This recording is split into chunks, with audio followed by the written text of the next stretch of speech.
Hi everyone, Puzzlingly Meridiano here, the internet's busiest music nerd, and it's time for a review of the brand new debut album from Meridia, The Puzzling Meridian. Now, I just want to say, this may be the best album that has ever existed in the history of music. Ever. When I listened to it the first time, I cried tears of joy and used them to lather up my lovely bald head. Seriously, nothing feels better than lathering up my big bald head. It's great, honestly. But back to the matter at hand. I'm genuinely considering quitting listening to music completely. In fact, this is my last video. Meridia did it. They won. They finished music. No one needs to make any more music. It's over. Just listening to those two boys slap down their sexy, sweet vocals has cured my male pattern baldness. But don't worry, I'm staying bald so I can keep lathering up my big bald head. Seriously, I love lathering up my lovely big bald head. Anyways, I'm feeling a strong 10 on this one. I don't think it could possibly be any other way. If I didn't know any better, I would think that these two little gay boys are God, but they aren't. Because God isn't real. Transition, have you given this album a listen? Did you love it? Did you hate it? What would you rate it? You're the best, you're the best. What should I review next? Hit the like if you like. Thanks, the internet's busiest music nerd. Hi, we are Meridia, and we are dropping our new album, The Puzzling Meridian, tomorrow. Whoa! Which means if you're watching this the day of posting, you should go and pre-save it. The link is in the description. And if you're watching it on another day, because you're a nerd, then you should go and listen to it. The link is in the description. If you didn't know, the link is in the description. What are you doing? I've got a hair on my back. It looks like you're on a... We just wanted to take a moment to talk about the album and what each of the songs mean to us. Me and Joe first started working on this stuff a while back, and we wanted this collection of songs to revolve around one consistent theme, which we think is one of the most important things in life, which is balance. That's actually where the name originally comes from. Back years ago, on a warm summer's day, me and Elliot were barbecuing by the water on the Hoe, and we looked at each other and we thought, are our lives sad or are they cool? It's a mixture of both. We walk a thin, blurred line between being really, really cringe and being sick as fuck. I think so. And, as we've explained in previous videos, all of these songs feature this theme in some way. But let's actually dig into each individual song and talk about what each of them mean. Let's jump into it!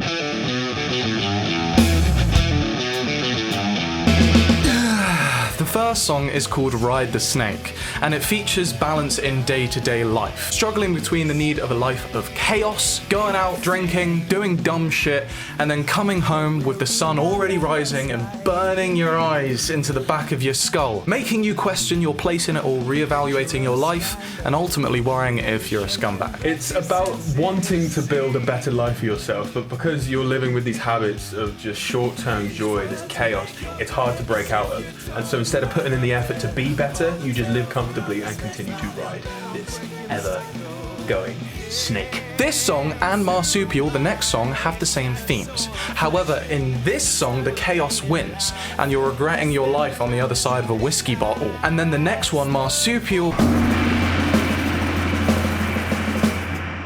reflects it from the other side, where you're trying to be a normal person and the monotony of day-to-day life slowly kills you from the inside out. As we go from Ride the Snake into Marsupial, you can hear the snake itself slithering and destroying everything in its path, leading us into the intro for Marsupial. Yes, Marsupial is fueled by this circular rhythm, this repeating hook, the riff that goes round and around and around, like a hamster on a wheel. The choral line is to ride round the Velodrome. Round and round and around and around. How long do I have to keep doing this? You can stop now. Okay. Yeah.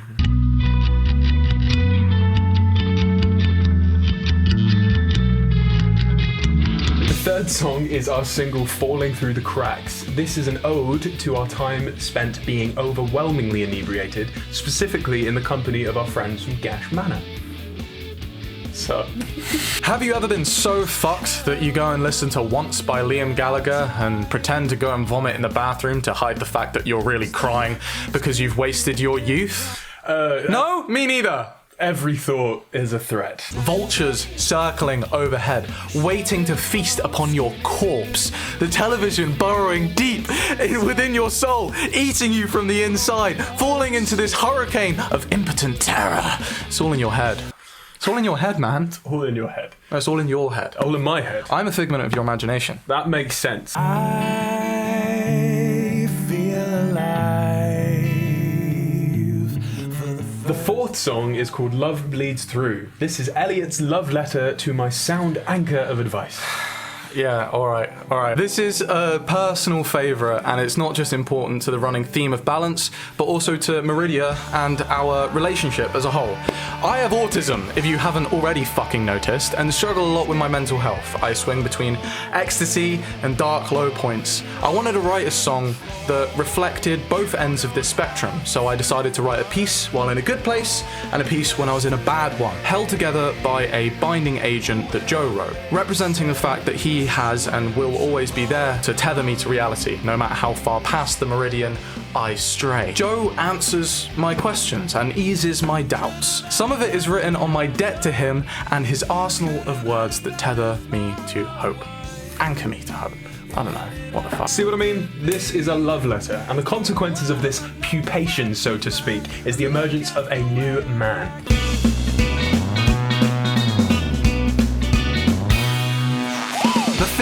The fifth song. After doing battle with your own personal demons, you find yourself the king of your own hill. This song is a celebration of personal progression, paying mind to the emotional journeys yet to come.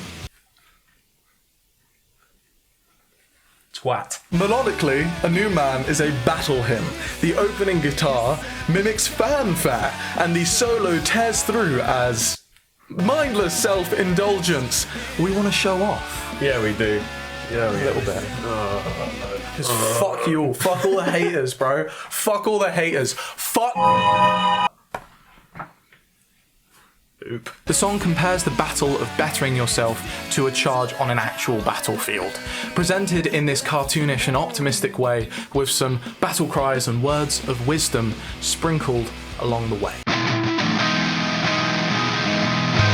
On the Inside was the first actual song that me and Elliot wrote together, all the way back in the summer of 2023, when I was a lot more fresh-faced and stupid, and Elliot was a lot less in control of his instability. This is about the respective breakups we were going through at the time. Real soul-crushing shit. Yeah. Within this song, with this song, the balance manifests itself through the childish belief I once had that people are either good or bad, and the stubborn self-belief that one has when navigating tricky situations. It's about the realization that to become the best version of yourself, you must first accept all of the cracks and scuffs in your character. I handled a particular breakup pretty poorly. I was silent and I was a coward, but the thing is that I didn't want to believe that about myself. It took me another year of wondering why these situations were going the way they did before I realized that I was the common denominator and I needed to work on myself and my silence to be the person that I wanted to be. And I dragged out my own pain by repeatedly going back to the same person, believing that things would be different even though nothing fundamentally ever really changed. I was begging for something amazing when at its core it just didn't work. And when I finally broke the cycle, I felt even worse than I would have. I refused to see some of the things that I had done incorrectly and try to put all the blame elsewhere. For me, the song is about facing up to real issues and confronting them and not allowing for them to control you anymore. Big ups, you know, big ups. Big up. Oh my god. Cut the cloth and spin the thread. The next song, Cut the Cloth, came about from a job that I had as a carer and the dissonant feelings that I had about my own struggles, having to flip from doing everything I could to ensure the safety and welfare for other people to going home and feeling like I needed the same, obviously never allowing it to affect the work itself. I wrote poems surrounding this frustration and loneliness and how I felt the march of time continuing on throughout. It reflected how I felt in my day-to-day life with my friends and relationships, leading to the line, I step into the puddle so that you don't have to.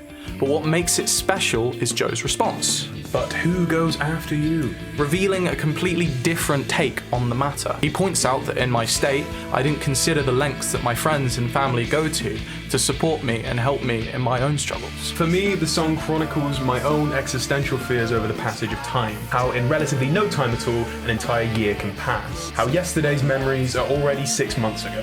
And we've just moved to Bristol, yet we've already been here for half a year. It's crazy. Yeah, I don't know that.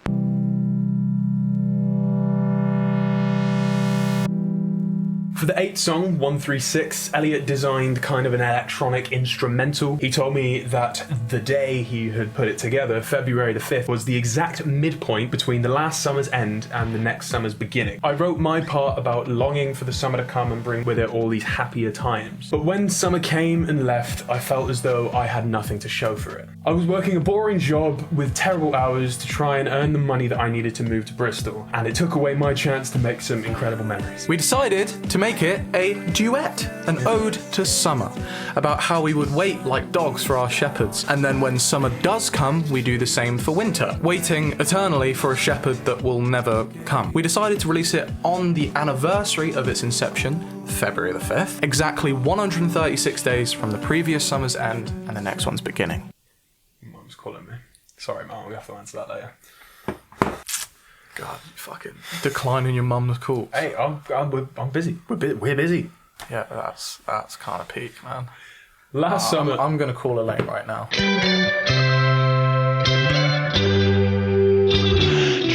Last summer, 2 of our closest friends got married in a little town called Mallow in Ireland, and they dragged us all overseas to see them tie the knot. The wedding, while amazing, was a pain in the ass to get to. We were travelling for over 24 hours straight. It was horrible. But the wedding was great though. The 9th song, Mallow, is about our plane journey there and the sleep-deprived thought spirals that kind of took over our minds. Elliot was fucked up, man. I was so fucking drunk. I was... On the way back, though, I bought a bottle of gin to bring home from duty free. We got on the plane and I ordered myself a nice whiskey and coke. And then once I had finished that, I was like, well, you know, a little smidge, a little couple of fingers of the old gin. Wouldn't hurt. But landing was fucking awesome, man. It felt like a huge roller coaster. But then I passed out. You were just pissed, and I was on the plane reevaluating my entire life. My 2 closest friends in the world had just gotten married and are starting a life together, and I was at the point in my life where I'm still getting pass-out drunk and just wiping out on the best man hotel carpet.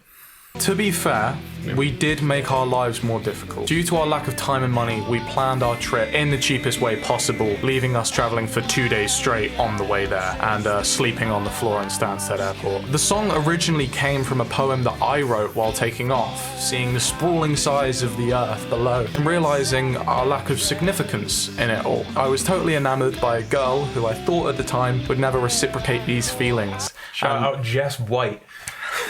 And this took a central role in my thoughts of insignificance and isolation, how nothing below really mattered. Well, nothing but me and her. As we said, we were sleep deprived, stressed, angry, but all I could think about was her and what I wanted to tell her the moment we touched back down. It got to the night before the wedding and we were laid in bed in the hotel room and I was listening to our friend Ben snoring his ass off.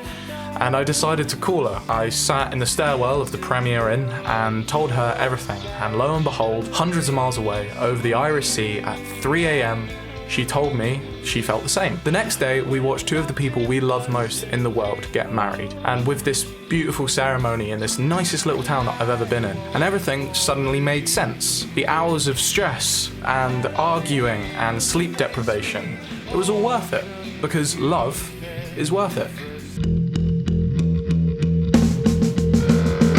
The final song is a 10-minute epic intended to sum up the album as a whole. The Puzzling Meridian is the name we give to our own personal philosophy that everything in life requires balance. And that might seem arbitrary, but to us it means everything. The short-term joy wrought from chaos with the long-term peace that you find within order. The way that chaos slowly destroys you and the way that order drains you to upkeep. The balance of self-belief, confidence and morality. Trusting your instincts but having the humility to accept your faults, love and hate, fighting for each, fighting for what you believe in, good and evil, past and future, yin and yang, me and Joe. Balance. This concept ruled our lives and provided us with comfort and advice at some of our lowest points. The album itself is the foundation of what it took to get here, the first documentation of a universe we have lived and continue to live in. We know this may not mean much to many of you, but to those whom it may, we thank you for listening and supporting us. Like and subscribe, and as always, please share this video. It is the best thing that you can do to support us.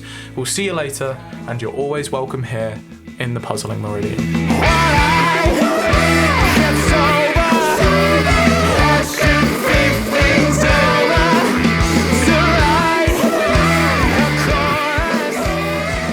So long, man. Oh my god, let's go eat pizza!